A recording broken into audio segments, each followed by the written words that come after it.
Саламатсыздар ма оқушылар? Қазақ тілі мен әдебиеті сабағын бастайық. Сабағымызды бастамас бұрын алдымен экрандағы сұрақтарға назар аударыңыздар және суретке назар аударамыз. Суретте кім бейнеленген? Ол туралы не білесіздер? Және де қазіргі жас ақындар туралы білесіздер ме? Қандай ақындарды білесіздер? Осы сұрақтарға WhatsApp желісіндегі топқа жауап берулеріңізді сұраймыз. Ендеше бүгінгі сабағымыздың тақырыбы Алтын қалам әдеби сыйлығының иегері, жеңімпазы. Лауреат литературной премии Алтын қалам. Сабақтың мақсаты: мәтін мазмұнын түсінесіздер, ақпараттың дұрыс-бұрыстығын ажырата аласыздар және сөздерден сөйлем құрайсыздар. Ендеше балалар, сабағымыздың жаңа сөздерімен таныс болайық. Жаңа сөздерді сөздік дәптерге жазып жаттап аламыз. Записываем новые слова в словарной тетради и выучим. Повторяем за мной. Жыр мүшайра, конкурс поэзии. Жүлдегер, призер. Жеңімпаз, победитель. Одақ мүшесі, член союза. Жыр жинақ, сборник стихотворений. Ендеше балалар, оқылым тапсырмасы, оқылым тыңдалым. Үшінші тапсырма 37 бет.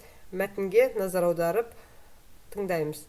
Следите за текстом и слушаем внимательно.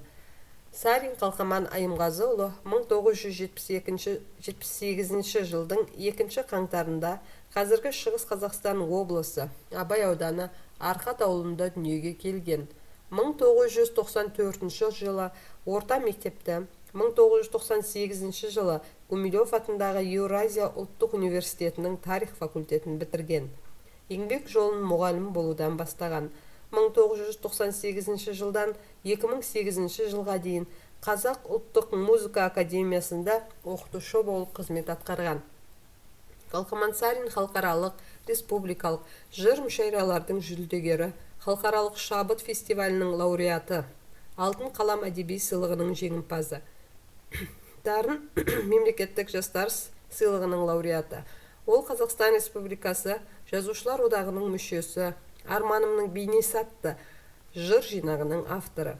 Жібек сезім, жүрек сөзім деп аталатын үнтаспасын шығарған. Ел ішіне кеңінен танылған Қызыма, Күзгі бақ, Жібек сезім және тағы басқа әндердің мәтінін жазған.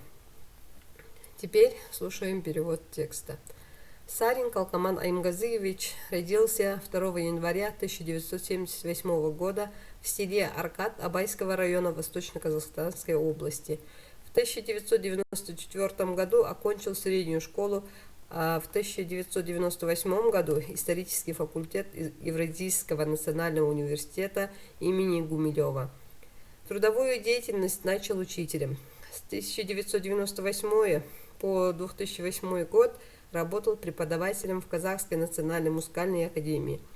Қалқаман Сарин – победитель международных и республиканских конкурсов поэзии, лауреат международного фестиваля «Шабыт», обладатель литературной премии «Алтын қалам», лауреат Государственной молодежной премии «Дарын», член Союза писателей Республики Казахстан, автор сборника стихов «Образ моей мечты». Он опубликовал стихотворение «Шелковое чувство, слово, сердце». Написал стихи популярных песен «Қызыма», «Күзгі бақ», «Жібек сезім» и других. Ендеше балалар, тапсырмаларды орындауға кірісейік. Айтылым тапсырма, 5-ші тапсырма 38-ші бет. Мәтінге сүйеніп, ақпараттың дұрыс-бұрыстығын тексер. 5-е задание, 38-я страница. Это устное задание. Ссылаясь на текст, определите правильность, неправильность информации. Вам даны 6 предложений. Вы прочитаете предложение и определяете правильность, неправильность. Говорить отправляете по аудиозаписи. Дескриптор 3 балл. Следующее жазылым тапсырма, 4-ші тапсырма 37-ші бет. Мәтінді пайдаланып, сөздерден сөйлем құрап жаз. Используя текст, составьте предложение со словами. Так, вам даны 7 слов, на которые вы должны будете составить предложение из текста. Дескриптор, қатесіз, мазмұны жағынан сапалы сөйлемдер 7 балл. Ендеше балалар, бас бармак тәсілі арқылы сабақты бағалайық. Егер барлығын түсінген болсаңыздар, бас бармақтарыңыз жоғары, енді түсініп келе жатқан болсаңыздар, бас бармақтарыңызды шетке, ал егер мүлдем түсінбеген болсаңыздар, бас бармақты төмен қарай көрсетіп, сабаққа кері байланыс жібереміз. Ендеше барлығы түсінікті деген ойдамын. Тапсырмаларды орындап жіберуді ұмытпаймыз. Сау болыңдар.